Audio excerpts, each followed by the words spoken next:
Good morning বন্ধুরা, চায়ের cup নিয়ে আজকে ব্লগটা স্টার্ট করলাম। সকাল সকাল একটু ব্যস্ততাই বলতে পারো, কারণ আজকে মাকে নিয়ে যেতে হবে হসপিটালে। সকাল সকাল উঠে রান্নাবান্না করে মাকে নিয়ে বেরিয়ে পড়লাম হসপিটাল। এই দেখো, ঘুম থেকে উঠেই একদম ইঁদুর পড়েছে। এত কদিন ধরে ডিস্টার্ব করছিল ইঁদুরগুলো যে তোমাদের কি বলবো। তারপরে বাধ্য হয়ে এই বোর্ডটা কিনে নিলাম। তারপরে এর মধ্যে 3টে দেখতে পাচ্ছ ইঁদুর পড়েছে। দেখে খারাপ লাগছিল, কিন্তু এতটাই অত্যাচার করছিল যে কি বলবো। তারপরে উঠে আলু সেদ্ধ ভাত বসিয়ে দিলাম, চা তো খেয়ে নিলাম, মানে আলু সেদ্ধ ভাত ডাল বসিয়ে এদিকে চা করে নিলাম। আর এদিকে ভাত ছিল, মাকে ওপর দিয়ে তরকারি দিয়ে গেছে, সেটা দিয়ে ভাত খেয়ে নিচ্ছি। কারণ আমাকে হসপিটালে যেতে হবে আর ছেলের জন্য খাবার করতে হবে। তো আমি এইদিকে চা বিস্কুট খেলাম এত সকাল সকাল। আর হচ্ছে গিয়ে ভাত খেলাম না, মা যেহেতু অসুস্থ তার জন্য একবারে ভাত খাইয়ে নিয়ে গেছিলাম। তো ওখানে গিয়ে বৃষ্টি আর ভিড়, তার মধ্যে এত ক্লান্ত, ওখানে আর আমি কিছু ভিডিও তোমাদের ক্লিপ নিয়ে দেখাতে পারলাম না। আস্তে আস্তে অনেকটাই দেরি হয়ে গেছিলো, তারপরে আর ভাত খেতে ইচ্ছা করছিল না। সন্ধেবেলা ছেলে মুড়ি মেখে চা করে দিল, নিয়ে বসে পড়েছি দুজনে একদম মুড়ি মাখা আর চা খেতে। তো আমাকে রান্না করতে হবে, ভাবছি যে কি রান্না করব। তো একটুখানি পটল আলুর তরকারি করব। সকালে একটু ডাল আলু সেদ্ধ করে রেখে গেছিলাম, আর ওপর দিয়ে তরকারি দিয়েছিল, ওটা দিয়েই হয়ে গেছে। তারপরে দেখো কিছুক্ষণ পরে এত বৃষ্টি হচ্ছিল, তার মধ্যে ঢুকে গেছে সাপ, যেটার আর কি ভয় পাই আমি সব সময়ের জন্য।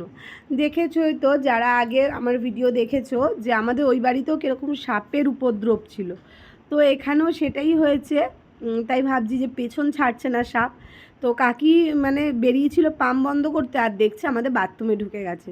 বাথরুম থেকে কাকা বের করেছে, সিঁড়িঘরে ঢুকে গেছে। তো ওটাকেই আর কি তাড়ানোর চেষ্টা করছে কাকা। আর আমি আর আমার ছেলে তো ভীতুর ডিম একটা, আমরা তো এইসব পারবই না। আমার অত সাহসও নেই যে সাপের সঙ্গে যুদ্ধ করতে যাব। তো কাকা অনেক কষ্টে সাপটাকে বের করেছিল, কারণ এটা যদি আবার ঢুকে যায়, কোথাও ঢুকে বসে থাকে, তো পা ফা লাগলে তো কামড় খাবই। আর সেরকম বিষাক্ত সাপ না, জলঢোলা সাপ ছিল। যাই হোক, এই তো কাকা এইটা নিয়ে যা করছিল আর আমরা যা তাণ্ডব শুরু করেছি, এরপর থেকে যাকেই দেখছিলাম আমি আর কি ভয় পেয়ে যাচ্ছিলাম। আর চোখটা দেখো, মনে হচ্ছে না মণি, চোখটা জল জল করছে ক্যামেরার সামনে, মনে হচ্ছে যেন একটা মণি মাথার উপরে রয়েছে। এটাকেই মনে হয় সবাই ওরকমভাবেই পরিচালনা করে। আর আমি এখন সত্যিকারের দেখলাম। এদিকে দেখো, একদিক দিয়ে তাড়িয়েছে, আবার পাম্পের পেছনে গিয়ে ঢুকে বসে আছে। তারপর অনেক তাপ ঝাপ করে আর কি সাপটাকে বের করা গেছে। তো এই দেখো, যেখানে ওরা সুযোগ পাবে সেখানেই কিন্তু ঢুকে বসে থাকবে। এর জন্যই বলে যে একদম পরিষ্কার রাখতে। এই যে জুতোর র্যাকটা, এখানে গিয়ে প্রথমে ঢুকে বসেছে, তারপরে আবার খোঁচা দিতে তারপর বেরিয়ে গেছে। আর বাইরে দেখতেই পাচ্ছ ভীষণ জোরে বৃষ্টি হচ্ছিল। আসলে ও নিজের সেটে জায়গা খোঁজার জন্যই আর কি ও ঢুকে পড়েছে শুকনো জায়গায়। যাই হোক, তাড়িয়ে দিল। তারপর তাড়ানোর পরে যেখান থেকে আমরা হাঁটাচলা করি সেইখানেই চলে গেছিলো। আর এই জায়গাটা না, পরশুদিনও আমি আর পূজা ভয় পেয়ে গেছিলাম, এইখানটায় ওই সাপটা ছিল আর কি। তো এখানেই আশেপাশে থাকে, ওই পাশের বাড়িটায় আবার চলে যায়। এই তো এই করেই ভিডিওটা শেষ হয়ে গেছিলো। আসলে তারপরে আর কোনো ভিডিও ক্লিপ নেওয়া হয়নি, অনেকটাই ক্লান্ত, অনেকটাই শরীরটা খারাপ ছিল। তো পরের দিনকে দেখো, ঘুম থেকে উঠে দেখি, রাতেই দেখেছিলাম একটা বাটির মধ্যে ইঁদুর পড়েছিল। তো তখন আর কিছু করিনি, তাই প্লেটটা চাপা দিয়ে রেখে দিয়েছিলাম যে হয়তো মরে যাবে। তো তাও একটু ভয় লাগছিল, নড়ছিল না, কিছুই করছিল না। তারপর আমি ভাবলাম যে না, বাইরে নিয়ে গিয়ে ছাড়ি, যদি বেঁচে থাকে তো পালিয়ে যাবে, আর নাহলে তো ঘরে ঢুকে যাবে, ঘরের মধ্যেই থেকে যাবে আর কি। তো সেই ভেবে আমি নিয়ে এসেছি। আর প্লেটটা খুলতে দেখো, চোখের নিমেষে আমার এত জোরে ভয় লেগে গেছিলো, তো পালিয়ে গেছে। তো এইদিকে মাছ নিতে এসেছি, এটা ভোলা মাছই, কিন্তু এই ভোলা মাছটার নাম যেন এটা কি বললো, একটু অন্য রকমের মাছটা, খেতে খারাপ হয়নি। নিয়েছিলাম পরের দিনের এটা ভিডিও, দেখতেই পাচ্ছ, ঘুম থেকে উঠেই মাছ নিয়েছিলাম, যে না মাছটা একটু নিই, অনেক দিন তো মাছ নেওয়া হয়নি। তো সেই কারণেই মাছ নেওয়া হলো। মা তো কদিন ধরে পরপরই মাছ আনছিল, তো এর জন্য আমি একটু মাছ নিয়ে নিলাম। তো এইদিকে মা এখনও আসেনি, আমি ঘরেই যাব এখন, ঘরের টুকটাক কাজ যেগুলো আছে করব, ততক্ষণে মা চলে আসবে। আসলে মা হচ্ছে গিয়ে ওই বাড়িতে শোয়, তো আসতে একটু লেটই হয়। তো যাই হোক, এই যে মাছ নিয়ে মাছটা কেটে রেখেছি, তারপরে মা মাছ নিয়ে এসেছে, দেখো চিংড়ি মাছ নিয়ে এসছে। তো আমি বলছি আমি তো এগুলো করতেই পারবো না, আমার ভালো লাগছে না। তো মা বললো দাঁড়া, আমি দাঁড়িয়ে দাঁড়িয়ে মাছটা ছাড়িয়ে দিচ্ছি। তো তো এইদিকে মা মাছটা ছাড়াক আর আমি কি রান্না করব সেইগুলো আর কি রেডি করছি। তো চলো এইদিকে ফ্রিজটা খুলে নিয়ে দেখি যে কি আছে। সেরকম কিছু সবজি নেই জানি যদিও বা, তো এই যে কিছুটা কাঁকরোল আর অনেকটা কুমড়ো রয়েছে, মানে আমিও নিয়েছিলাম, তারপরে মাও একদিন কিনেছিল কুমড়ো। তো মা বললো যে চিংড়ি মাছ দিয়ে কুমড়ো দিয়ে কর, অনেক দিন খাইনি। তো আমি বললাম ঠিক আছে, আর আলু দিয়ে ভোলা মাছের ঝাল, এই তো হয়েছে রান্না। এদিকে বাইরে নেমে গেছে বৃষ্টি, সকালবেলা ভিজিয়েছি অনেকগুলো জামা কাপড়, তো কি আর করা যাবে। এদিকে মা চিংড়ি মাছটা ছাড়িয়ে দিয়েছে, সবজিও কাটা হয়ে গেছে, আর ছেলেকে একটু গোলা রুটি করে দিচ্ছি। আগের দিনে গোলা রুটি করে দিয়েছিলাম মাকে, এত সুন্দর হয়েছিল যে কি বলবো। মানে আমার শ্বশুরবাড়িতে এটা করে, বড় কড়ার মধ্যে একদম ছড়িয়ে করে, বেশ সুন্দর ক্রিস্পি হয়, মানে কিছু লাগে না খেতে। কিন্তু আমার ছেলে আবার চিনি দিয়ে খাবে, তো চিনি যেই দিয়েছি কড়ার মধ্যে লেগে গেছে, মানে কিছুতেই ওঠাতে পারছিলাম না, মানে গোলা রুটিটা। আর যদি চিনি না নিতাম বেশ সুন্দর কিন্তু উঠতো, আর রুটিটা একটু মোটাও হয়ে গেছিলো। যাই হোক, অনেক তামঝাম করে 3টে গোলা রুটি করেছি, দেখতেই পাচ্ছ কিভাবে লেগে গেছে। তারপরে ছেলে এসে বলছে যে আমি তো এরকম গোলা রুটি খাবো না, আমাকে তেল দিয়ে ভেজে দিতে হবে। তো দেখতেই পাচ্ছ গোলা রুটিগুলো করেছিলাম, তারপরে এই যে তেল দিয়ে ভেজেছি, আরও মচমচে হয়েছে, বেশ সুন্দর লেগেছে খেতে। এদিকে মাছগুলো নিয়ে নিলাম, এই মাছগুলো এবারে রান্না করব। এদিকে তো কাটাকুটি সব গোছানোই রয়েছে, তো এইটাই আর কি ভাজবো মাছটা। মাছের ঝাল আর কুমড়ো আলুর তরকারি বললামই তোমাদের করব, বেশি কিছু ব্যাপার নেই যে অনেক কিছু রান্না করতে হবে। তো তবুও আজকে একটু তাড়াহুড়ো করছিলাম বেরোনোর জন্য, ছেলেকে নিয়ে একটু আধার কার্ড করতে যাব। আধার কার্ড ওর আছে, ফোন নাম্বারটা একটু লিঙ্ক করাতে যাব, মানে ওর জন্য একটুখানি প্রবলেম হচ্ছে সেই কারণে। তো এর জন্য একটু তাড়াহুড়ো করছিলাম, অনেকটাই তাড়াহুড়ো করে রান্না করেছি, কিন্তু লাস্ট পর্যন্ত যাওয়াই হয়নি, কারণ ওখানে লেট হয়ে গেছে। ওনারা বলেছিল ফোন করবে, কিন্তু করেনি। আর আমিও যে ঘুরিয়ে করব সেটাও আমার বুদ্ধিতে কুলায়নি।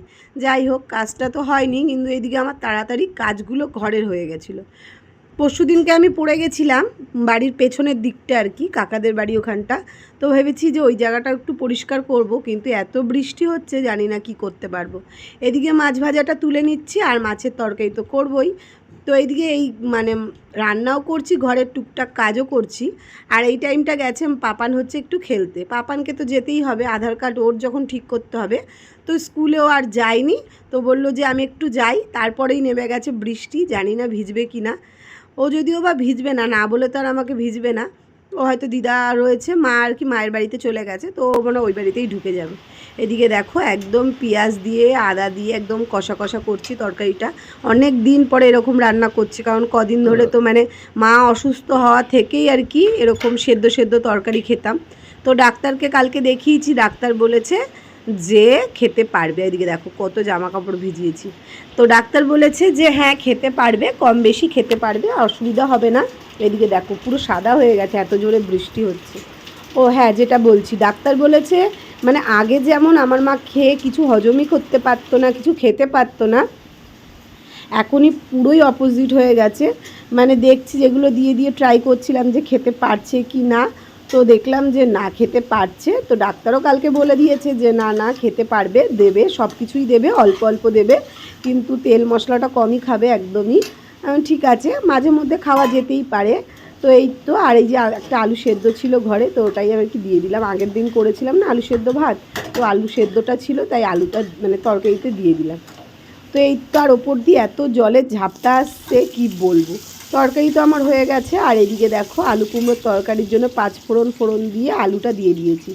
আজকে আর চিংড়ি মাছটা ভাজবো না, মানে কষানোর সময় চিংড়ি মাছটা দেবো। এই যে দেখো পুরো ঝোলটা একদম গ্রেভি হয়েছে, মানে বেশি ঝোল পাতলা করিনি। তো এটাই আর কি রান্না হয়েছে। আর এদিকে দেখো কী ব্যাপার, পুরো ভিজে গেছিস, কোথায় ছিলি এতক্ষণ? কারণ বৃষ্টি আসতে চলে আসিস নি কেন? পুরো ভিজে গেছে, যা স্নান করে নে।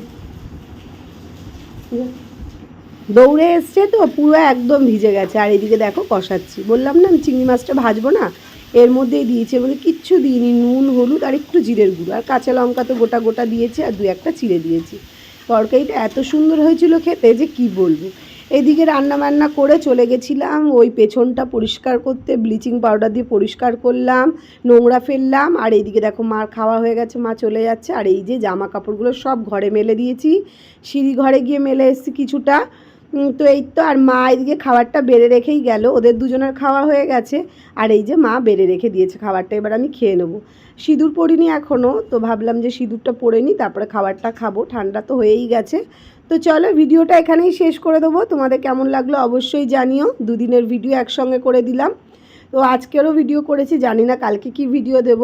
তো চলো আজকের মতন টাটা।